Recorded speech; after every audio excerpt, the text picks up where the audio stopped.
Welcome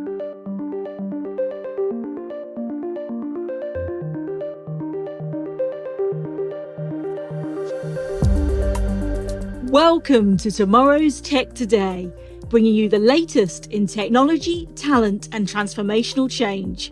With me, your host, Professor Sally Eaves.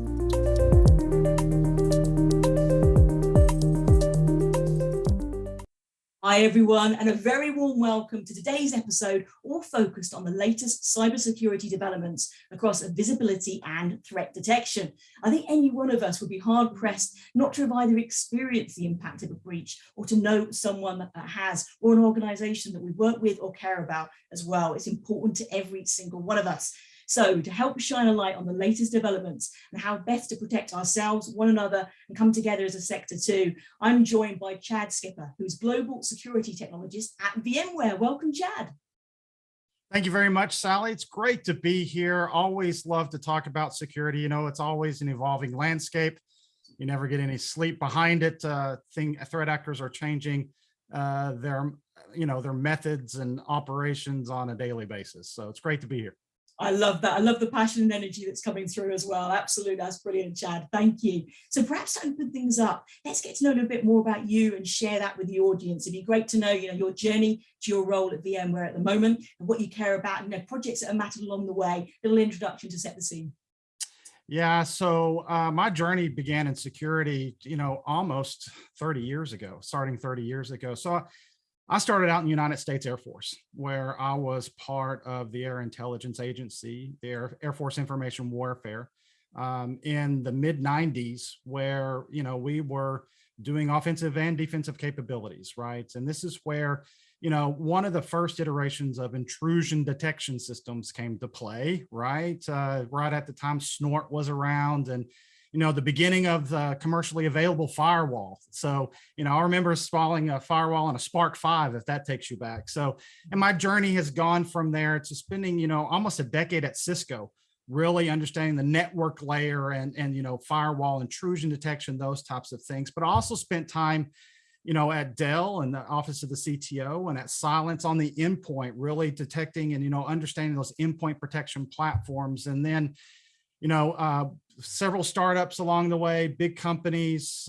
Lastly, is I was at Lastline as part of their network detection and response capabilities, and that was acquired by VMware right at the beginning of the pandemic, in July 2020. I was thankful for that, naturally, but yeah, it's been a journey between endpoint and network and understanding of how those threat actors are using those two modems. Let's talk it that way, right? And really trying to, disrupt or monetize breaches. That's the two aspects of it. Absolutely. We'll definitely come back to that as well, about that endpoint and network security and the power of that combination. But I love the depth and breadth of experience there. That's fantastic. And another synergy between us as well. So one of my first big tech roles was at the Ministry of Defense, funny enough, as well. So yeah, a bit of a synergy there from that perspective too. Yes, yeah, absolutely. Got some great military background here for sure. Absolutely. Brilliant stuff. So perhaps as an opening question, we've touched on it already in terms of the dynamism really of the threat landscape at the moment. I'd love to know from your perspective what customers are asking you most for in terms of support. What are they most challenged by in this rate of change with this scope and scale of security threats at the moment? Yeah, there's two things that come to mind, and I'll go down this aspect of it. One is visibility, right? Plain and simple visibility. And when we talk about visibility, our customers are asking for visibility into what I will just break it down into two areas: every packet on the network and every process on the endpoint.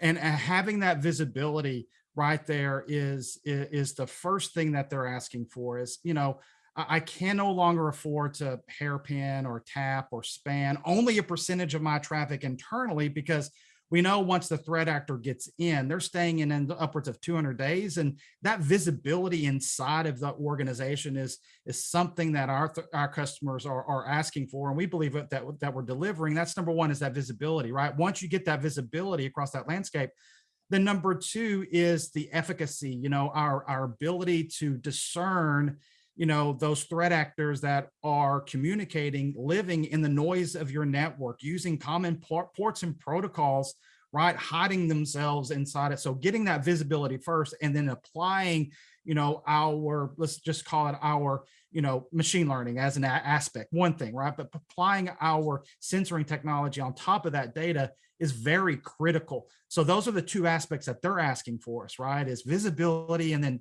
trying to get that threat actor, either prevent or reduce that dwell time.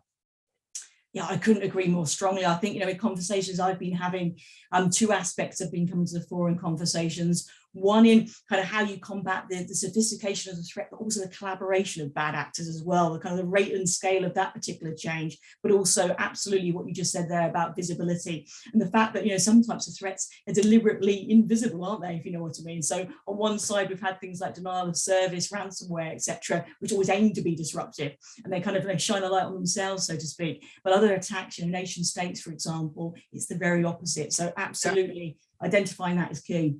So that's absolutely right. So when we see from a ransomware, it's a monetization and data destruction, right? And we're seeing double and triple extortion on these types of ransomware plays. Now, from a nation state standpoint, there's many objectives that they want to do from that perspective. It could be IP, right? Just give me the IP, so eventually over the years I can take you and your nation out and reduce your GDP, right? It could be getting into the power grids, those vulnerabilities out there that impact, a mass amount of population. So it depends on that threat actor naturally. And then that from there, what that threat actor wants to do. Ransomware, monetization, absolutely, exfiltration. And like you said, in the nation state, very different disruptive capabilities there. Absolutely, absolutely. And another one in terms of these growing threats as well is around lateral movement. And I saw that you'd written an excellent blog on this as well. It's kind of really feature rich. I love that in terms of the way you took people through a journey. I wonder if we could bring that live to our listeners today as well, because I think it's a really important one in terms of, again, things that have changed and are increasing in scale. Right, absolutely. So just think about this as that journey. Once you and I both know that the industry says it's not if but when, right? So we've heard that. Now that threat actor has gained that beachhead inside of your organization, right? Now he has unfettered access to that internal network. So what we call, internal security, east-west is what it's called at some times. But what they want to do is they want to discover, right? So there's many different ways in which we can detect those anomalies, those discovery anomalies that are moving within your organization, but they're using common ports and protocols, right? One of the biggest lateral movements that we're seeing out there is over remote desktop protocol, RDP, right? So given RDP inside your organization, the question then begins is, how do I detect that anomalous RDP connections from those threat actors inside the network? Another one that you've got to be able to detect inside that network is command and control is just not north-south anymore, right? It is actually east-west in the organization, because I can go and install multiple remote access Trojans inside of your organization and have those communicate east-west back and forth. So again, how are you detecting these types of things? And then we talk about Mimikatz, we talk about, credential access. From those aspects, threat actors gain access to that endpoint. Okay, I can get cached information as an example, I can get passwords. And then how are you detecting, that anomalous movement using things like Pass the Hash or Kerberos or those types of things that are anomalies, but how are you getting that information? And that's where that east-west network traffic analysis is very important when it comes into understanding, your normal, but what is an anomaly? Beyond the anomaly, what's a security irrelevant anomaly? Because you and I know anomaly doesn't necessarily mean it's security relevant, right? So that is the challenge that our customers are asking us to solve. And we believe we've done a very good job at doing that for them. Fantastic. It is, to a certain extent, as well as reducing the friction points and reducing and filtering the noise around that as well. So that move to being real-time active intelligence, but knowing, as you were saying there, what is something to be concerned about and what is not, and the benchmarking along the way. I'd love to drill into this more in terms of how the protection, so to speak. We kind of alluded to it early on, really, in terms of this combination around endpoint and network security. And I thought something I saw recently about the MITRE evaluation was a great way to bring this to life. Because I mean, the results you had at VMware, I think it was 100% of critical attacks prevented in a particular area. Really impressive. Just shows what we can do to address all the challenges we've brought to life so far. Could you explain a bit more about that? Because I think it's a really tangible one. Yeah, so, I'll go back just a little bit. We have actually had 2 tests done against us, right? The first network detection and response test by SE Labs was done, and they were detecting, they were testing us against, advanced persistent threats, APT3, APT29, FIN7, ULRIG, those types of things, because what we're seeing in the industry is, even though that these nation states are developing these tools, cyber criminals are using those tools, modifying those tools, and using them for their own campaigns. And so MITRE has taken that approach as well. In the recent MITRE test, they tested, the carbon black endpoint detection response, as well as the NSX network detection response in combination. And they were used 2 advanced threat actors against those. And what they're doing is they're stepping in and they're replicating exactly what those threat actors are doing. They're not doing PCAP replays, right? They're actually taking those payloads, taking those those artifacts, and doing those post-exploitation activities within their cyber range. And that's where Carbon Black and the network side. So remember earlier, I was talking about every process and every packet. That's where we come in, Carbon Black, every process, network detection and response on the NSX side, every packet. And across that, we had visibility. It goes back to the visibility. And across that, we had the visibility. And yes, that MITRE wanted to know, can we prevent at certain parts across that attack chain? So can we prevent the initial access? Can we prevent maybe the credential access or the lateral movement and those types of things? And in their execution of that, we were able to prevent where they wanted us to prevent along the attack chain, because in a lot of organizations, you're going to have certain areas where you feel comfortable in preventing across that attack chain. It might not be at that initial incursion, but it might be that command and control. If I can stop the communications, then you know what, and then I can go and take a look at what was damaged here. But that gives them an understanding of where we are across that attack chain and where we needed to be, have that prevention capability. So between the Carbon Black endpoint detection response, every packet, and the NSX NDR, every process, and the NSX NDR, every packet, we believe we have a strong solution there. And it showed in the last 2 tests, one with SE Labs and the most recent one with the MITRE folks. Apps, that's really, really impressive. And I've done quite a lot of testing in my background as well. I think one of the things I love about the MITRE testing in particular is properly real world. It's kind of, it is real life. You can't redo things, that kind of thing. It's really, really reflective and really vigorous as well. So I really think that's an impressive one to kind of bring to life for people about the power of that combination you're describing there. So brilliant stuff. Thank you. Perhaps at this point as well, we can sidestep on a purposeful tangent. I think it's so important when we talk about the technology that makes a difference for cybersecurity, all the other things that support that. I always like to talk in pillars. And so we've got a lot of things around culture, process, we've always mentioned a little bit as well, but also skills elements that kind of creates that shared responsibility right across an organization for helping to negate these types of threats. So what would you advise, and what are you seeing that's making a difference across these different supporting areas to help organizations optimize their posture? Yeah, so we're seeing a lot of communications, right? So the XDR Alliance is coming out soon, right? And we're becoming members there. There's the Security Cloud Alliance. There's a lot of alliances out there. But when it comes to that type of security posture, we take the approach we're at scale here. Security is at scale, right? And so from a human perspective, you can only ascertain and look at so much, and you're not going to be able to keep up. So we're here to enable, right? And augment. As an example, we have to augment our security operations, right? The folks that are consuming the product. We have to enable them with the most up-to-date information on those IOCs, right? How the threat actor is communicating, exactly what that threat actor has done across its tactics, what stage as it is within the organization. We saw initial access, or we seen command and control. Have we saw it move laterally? We got to give them a blueprint, right, of what that threat actor is doing in that organization. And then on top of that, we have to provide what I call sometimes threat hunting capabilities or a reverse engineer in your back pocket, right? Wouldn't it be great if I have the ability, I don't know what this artifact is, can I give it to my solution to where it can tell me if it's benign or malicious, right? So we have to augment and help. At the end of the day, our solutions are here to, either prevent, and that's the golden standard, right? Prevent. But knowing that at the end of the day, if it's not preventable, we don't have that. If you're not wanting to do that, it's reducing the dwell time of that threat actor inside that organization. And how do we augment and enable those, ones that are consuming our products to effectively do that?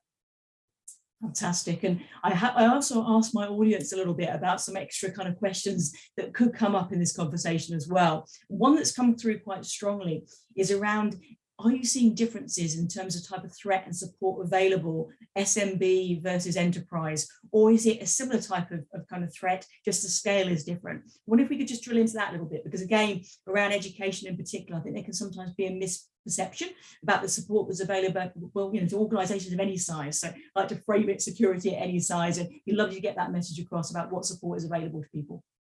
Yeah, that's a great, that's a great question. Let's talk about futures and where we need to do to bridge, right, the SMB and what we call the enterprise, right? Because the SMB has different requirements than what the enterprise does. And so what we're trying to do is bridge those two gaps to where it's more consumable, right, for the SMB to be able to act quickly. As we know, they wear 17 different hats in the organization, right? I mean, it's a smaller scale.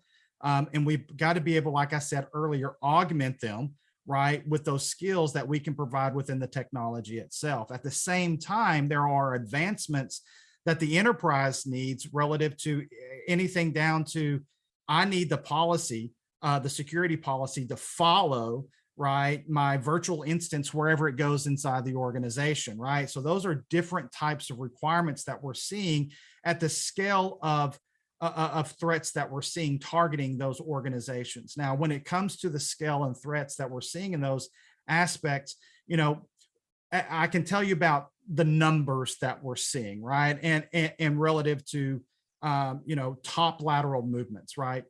In the organization, they're going to use your common ports and protocols, whether you're in the SMB or whether you're in the enterprise, right? They all use SMB, small message block, right? Not small medium business, right? They all use RDP, they all use DNS, they all use HTTP and HTTPS, right? SSH as another one. So those are still impactful in no matter what segment that you're in. And so we're taking a broadened approach there at that specific aspect, right? So they're using the same ports and protocols, whether it's in the SMB or whether it's in the enterprise. Where we begin to see a divergent of these things is actually the exploits, right? Because there are some applications that are more prevalent in the enterprise than they are inside of the SMB, inside the SMB. So, Log4Shell as an example, very prevalent, doesn't matter who you are, right? But if you're really going into, things like Apache Tomcat, those aspects of it, that's more on the enterprise side than necessarily on the SMB. So we're seeing different types of attack variants on that aspect. But at the end of the day, it comes down to protecting those assets, no matter what vertical, right, or how big your organization is. And we like to believe that we're trying to mesh that together to be both valuable, both for the smaller SMB aspect of the house and also the large enterprise that has to protect hundreds and thousands of people in their organization. Does that help? It's super helpful. Absolutely. That was really the message I wanted to get out to people there. So you absolutely hit the nail on the head. It is really important to get that clarification out there for people. So thank you. Brilliantly done. That's fantastic. And on that note as well, again, in terms of things that are changing for all types of organizations, there was a really interesting piece, I saw you'd commented on it as well, by Tom Kellerman, who's head of cybersecurity strategy at VMware. He had made the comment to say that non-public market information is now the new currency of the dark web. I'd love to drill into that a little bit more. It's a really interesting piece. I'd love your take on that too, if I may. So you and I have both been in, Ministry of Defense, right? Air Force Information Warfare Absolutely. Center. Absolutely. Right. One of the it goes back to espionage 101, right? I can gain classified information through your unclassified documents from unclassified means, right? So having the ability to know, as Tom said, non-public market information, right, is the new currency of the dark web. What they're trying to do, right, is, like I said earlier, they're trying to gain that initial access. And once they get into the organizations, we're seeing two things happen. Either A, I'm deploying a remote access Trojan so that I can move laterally and gain information around non-public market information so that I can impact the trading on the outside, sell short, sell high, whatever that might be. That's number one. Or number two, they're deploying crypto mining, right? To where they begin to crypto mine.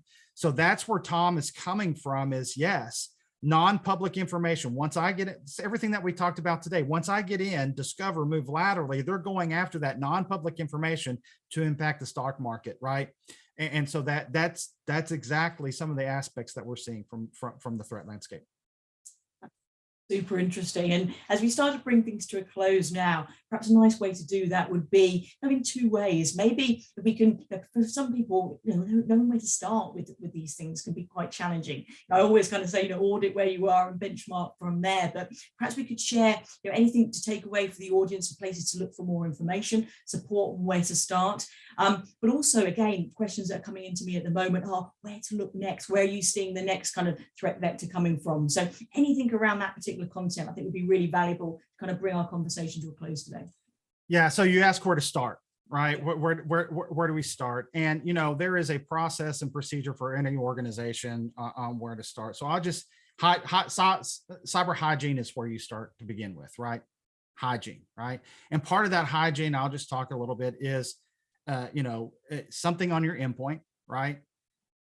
Right. And then segmentation, micro segmentation. If you start off with something on your endpoint and then on the network side, you can begin to segment, micro segment, you're just reducing the blast radius, right? That's good, but we all know that threat actors, even within the radius that they are segment, they're going to use common ports and protocols. So that's where you begin to add things like network detection response and those aspects of it. And so you can build those things as you move forward. And we talk about futures, right? I can just tell you some of the things that I'm seeing from a technology side, right? Threat actors are moving from, as an example, 32-bit to 64-bit type of malware, right? And the reason that they're doing it is they're getting better at evading, a perimeter fences, right? They're doing that because they can, as they move to, 64-bit, there's better debugging capabilities in their own code. They can share it within the dark web and say, look, how can we change this? Because we know that they're looking at our strings and they can understand, a commonality here. So, from that perspective, we're seeing things move from that aspects from a, DevSecOps on the threat actor side, right? Does that make sense? So that's and we're seeing those more and more evasive capabilities that are coming out of these threat actors. That is only going to continue to rise. And number two, we're only going to see more internal network communication, and we're only going to see more of those threat actors living within the noise of your network, right?